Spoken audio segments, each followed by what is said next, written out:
Baik, Assalamualaikum warahmatullahi wabarakatuh. Waalaikumsalam. Selamat siang.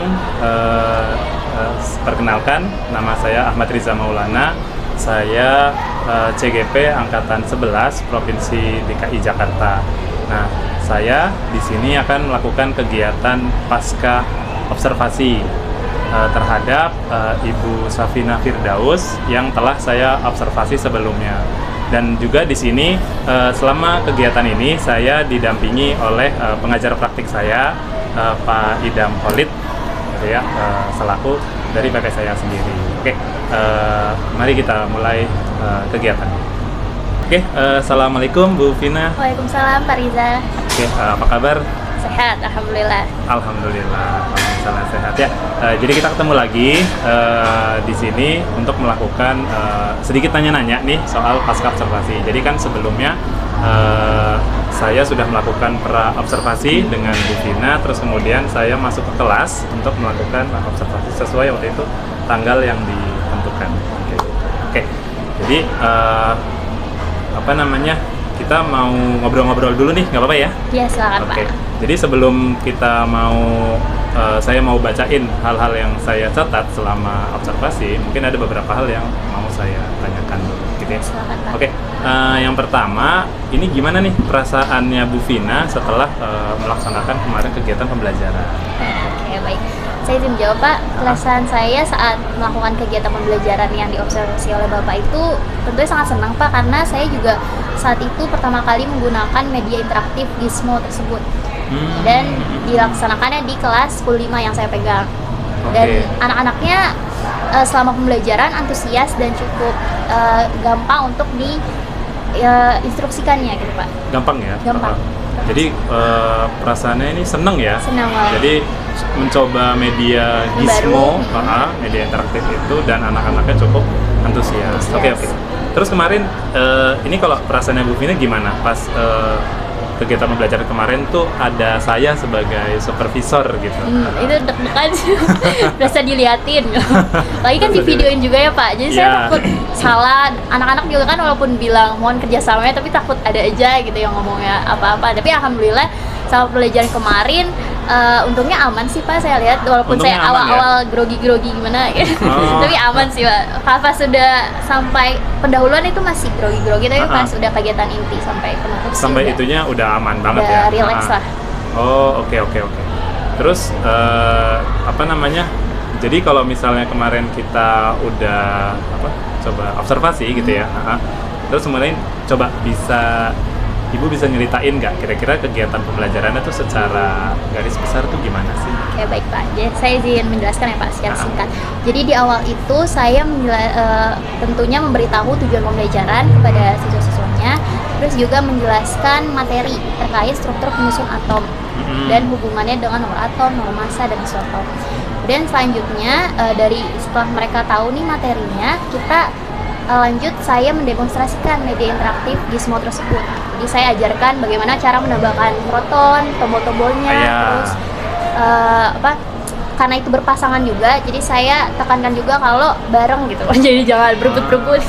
Karena kan mereka agak ricuh juga. Akhirnya saya demonstrasikan, terus langsung itu bagian ting-nya, karena kan saya menggunakan model TPS Pak, ting pair share. Jadi di ting itu saya memberi materi, terus saya mendemonstrasikan, mempersilahkan siswa bertanya juga. Setelah itu nextnya itu pairnya saya suruh berpasangan secara teman sebangku, berpasangan itu mengerjakan LKPD yang telah saya buat dengan menggunakan media tersebut. Jadi dari medianya mereka mengerjakan LKPD-nya. Terus terakhir di share-nya itu karena waktu ya Pak, saya kan cuma 2 kali 40 menit. Jadi hanya cuma sempat satu kelompok aja perwakilan yang menceritakan pengalaman mereka pakai media dan hasil pengerjaan LKPD. Hasil pengerjaan. Oh, oke. Jadi dari kegiatannya ini udah kompleks ya. Jadi udah pakai model TPS, think, pair, and share. Terus kemudian tapi karena ada kendala waktu, jadi tidak bisa semua kelompok gitu ya. Oke. Ya, jadi untuk proses pembelajarannya berarti pakai think, pair, and share ya. Gitu. Oke. Jadi kalau misalnya dari catatan saya nih, Ibu selama kemarin observasi ini memang saya sudah melihat bahwa model TPS-nya ini sudah dilakukan gitu ya. Di awal ibu sudah memberikan instruksi dan segala macam, terus kemudian anak-anak bekerja secara berpasangan di tempat duduk meja masing-masing itu. Terus kemudian coba sharingnya, walaupun terkendala waktu Ya, gitu ya. betul. Terus kemudian penggunaan medianya ini juga menarik nih, kemarin namanya Gizmo ya. Gizmo. Itu ternyata anak-anak cukup antusias saya lihat gitu ya, cukup baik juga.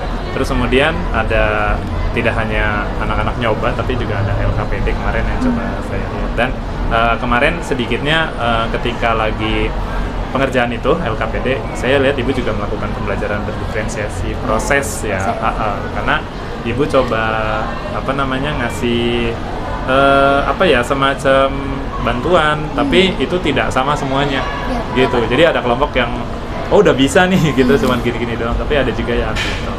Ada juga yang memang perlu dideketin, ditanya gitu. Iya benar-benar. Oke, jadi memang dari catatan saya memang sudah sesuai. Nah, jadi dari kegiatan kemarin Ibu ada nggak hambatannya? Hambatannya karena pertama kali saya menggunakan media ini juga Pak, jadi ternyata saya kan login sebagai educator atau guru dan itu nggak ada limit waktunya. Tapi ternyata pas saya coba ke siswa, mereka harus login dan agak susah bikin akun. Jadi hanya masuk langsung ke websitenya dan hanya 5 menit Pak, itu hambatan. Jadi per device itu 5 menit. Per device cuma 5 menit. Jadi masalah teknis ini ya. Iya, teknis, dan saya ternyata juga belum sempat coba kan versi siswanya karena saya pikir sama mungkin. Itu kesalahan saya sebenarnya. Tapi pas saya coba 5 menit ternyata satu device, untungnya kan berpasangan Pak. Jadi saya bilang ya udah 5 menit HP kamu, keduanya selanjutnya HP temannya gitu. Jadi 10 menit pengerjaan LKPD, dan LKPD-nya sih tidak terlalu susah sih Pak. Jadi dalam 10 menit itu siswa bisa mengerjakannya. Udah tercover ya. Jadi alhamdulillahnya ada berpasangannya gitu. Kalau 5 menit juga nggak cukup sih. Ada kendala teknis di medianya. Akun ya. Akunnya yang ternyata limited time gitu ya. Terus kemudian kalau misalnya dari siswanya mungkin ada nggak hambatannya? Mungkin atau ada hambatan? Awalnya panik sih mereka tuh, saya bilang 5 menit ya gitu. Ya ibu gimana gitu. Karena kan pas saya jelasin mereka kayak iya bisa. Karena mereka pikir mungkin bisa nyoba lama gitu ya. Pas tahu 5 menit mereka sempat kayak ya ibu gimana nih. Dan ada siswa yang udah habis gitu karena mereka mungkin coba-coba ya. Jadi saya panggil ke depan, jadi pakai laptop saya persilakan juga. Ada 2 kelompok sepertinya kemarin. Jadi saya maju aja nggak apa-apa pakai laptop ini. Karena laptop saya kan itu tuh nggak ada limitnya, jadi bisa mereka coba lagi dan nyesuaiin sama LKPD-nya.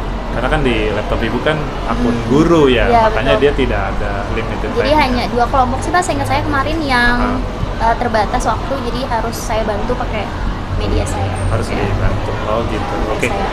Nah, terus kalau menurut ibu nih dari hambatan yang tadi nih, kira-kira salah satu penyebabnya apa nih? Salah satu penyebabnya mungkin karena saya terlalu semangat ya Pak, baru nih gitu, wah bagus banget gitu media pembelajaran Gizmo. Karena biasa kan saya pakai pad itu Pak, simulasi gitu, itu udah sering saya pakai. Nah ini baru, terus sesuai tentang materi saya, struktur penyusun atom, ada elektronnya, proton, neutronnya, bagus deh Pak.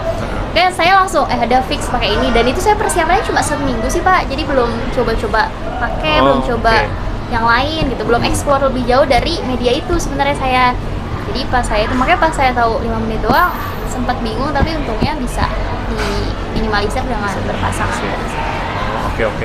Jadi karena saking excitednya, jadi kayak udah pakai gitu. Akhirnya dalam waktu yang singkat tuh udah pede lah gitu.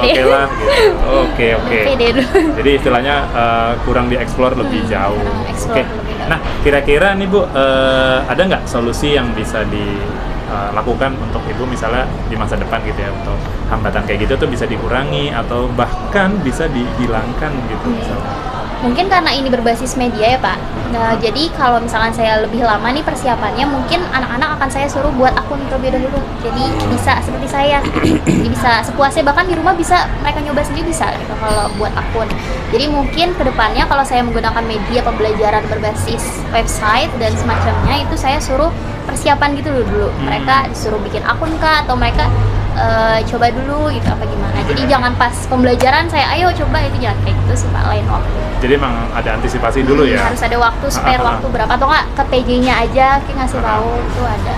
siasatnya Oke. ke depan. Jadi emang apa sih namanya, kita perlu banyak persiapan lah Iya, ya betul gampangnya ya. banget. Ya, karena akun itu apa namanya emang kadang-kadang lama ya. Iya, harus login, password, login. verifikasi. Iya benar. Jadi harus waktu dulu. Oke, nah dari yang tadi Ibu tawarkan solusinya, ini kira-kira kapan nih mau coba lagi kayak gitu? Mau Coba media ya Pak. Jadi apa namanya, dari yang rencana untuk bisa solusi tadi, kira-kira mau nggak? Mungkin saya sih karena saya baru coba di kelas 15 ini, saya belum coba nih Pak di kelas lain. Jadi sepertinya saya berencana dan ini sangat membantu gitu media ini untuk mempelajari struktur penyusun atom. Jadi mungkin dalam waktu dekat sih Pak saya coba lagi. Dalam waktu dekat ya, gitu. Karena Oke, sangat oke. bermanfaat medianya, media Karena emang pembelajaran. Oke. Ya sih, kemarin pas saya lihat coba itu emang cocok tuh sama materinya kan gitu ya. Jadi ternyata kita juga bisa ya. Bapak juga mungkin bisa nyoba pakai Pak. Iya. Oke, saya nanti coba mau apa namanya, mau nyoba lagi juga itu Siap, Pak. namanya gitu. Oke, jadi apa namanya, kira-kira kayak gitu aja. Kemarin juga selama observasi gitu ya, saya lihat ya walaupun waktunya juga kurang gitu, tapi menurut saya itu juga udah cukup sih. Jadi tujuan pembelajaran yang sudah dicanangkan sebelumnya itu juga tercapai. Terus kemudian Ibu kan waktu itu ada keterampilan berpikir kritisnya yang pengen ditingkatkan, itu menurut saya juga bisa terlihat di situ gitu, dengan anak-anak yang coba inisiatif nyari sendiri gitu. Bahkan itu ada masalah tadi yang itu yang kan dua juga kelompok butuh berpikir kritis gitu ya, harus gimana kayak gitu. Tapi itu berarti sedikitnya sudah berhasil dilakukan. Nah, gitu. Oke, jadi mungkin begitu aja Bu Vina. Tapi semoga ini tidak menjadi akhir dari usaha Ibu gitu ya, untuk terus mencoba jadi guru yang baik dan coba pelajaran yang baik. Nah gitu, dan juga semoga nanti rencana-rencana itu juga bisa berjalan dengan baik. Oke, baik, demikian untuk pasca observasi ini. Terima kasih Bu Vina atas waktunya. Sama-sama, Pak. Terima kasih. Assalamualaikum. Waalaikumsalam warahmatullahi wabarakatuh. Bagus, terima kasih Bu Ariza ya dan Bu Pina yang sudah melakukan kegiatan pasca observasi ya. Kenapa perlu adanya kegiatan ini? Ya, ini adalah salah satu rangkaian bagaimana kita melakukan supervisi akademik terkait dengan proses pembelajaran seorang guru ya. Dimana kemarin sebelumnya Pak Riza sudah melakukan yang namanya pra-observasi. Nah, di dalam pra-observasi itu kan Pak Riza sudah melihat apa saja yang akan diajarkan oleh rekannya Bu Pina ya, terkait proses pembelajarannya dengan melihat apa? Modul ajarnya atau RPP-nya. Ya kan? Kemudian pada saat pra-observasi itu juga Pak Riza juga menentukan kapan harus melakukan observasi. Seperti itu ya. Ya, alhamdulillah sudah. Nah, kemudian setelah rangkaian berikutnya adalah melakukan observasi. Nah, ketika melakukan observasi, disitulah Pak Riza melihat dengan sesungguhnya Bu Pina melakukan proses pembelajaran atau mengajarnya sesuai apa tidak dengan modul ajar yang disampaikan. Ya, dengan berbagai macam model yang tadi ya, TPS ya, Iya. berpasangan dengan medianya jigsaw tadi ya. Nah, itu Pak Riza melihat dan sesungguhnya yang diajarkan oleh Bu Pina kepada anak-anak pada saat observasi. Nah, di saat inilah Pak Riza ya menggali kembali ya, tanda kutip, menemukan temuan-temuan ketika melihat observasi tadi. Yang namanya makanya pasca, yaitu setelah observasi. Nah, temuan-temuan ini bukan berarti temuan kesalahan, tapi temuan yang akan dikonfirmasikan. Ya, ingin tahu nih, mengkonfirmasikan kegiatan temuan-temuan saya kepada Bu Pina. Apa temuannya? Bukan temuannya, maksudnya penjelasan kembali.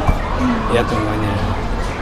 Ya, waktu melakukan observasi itu, pembelajaran tersebut, Bu Pina menggunakan model apa sih waktu itu? Nah, Lihat. gitu kan?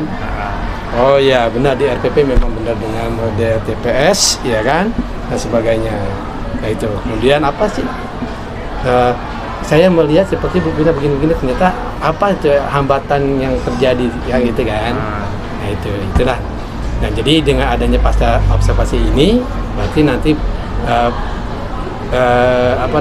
dari Bu Pina bisa tahu apa yang harus diperbaiki, Pak Riza juga bisa tahu bahwasanya proses supervisi itu adalah pra, observasi, dan pasca.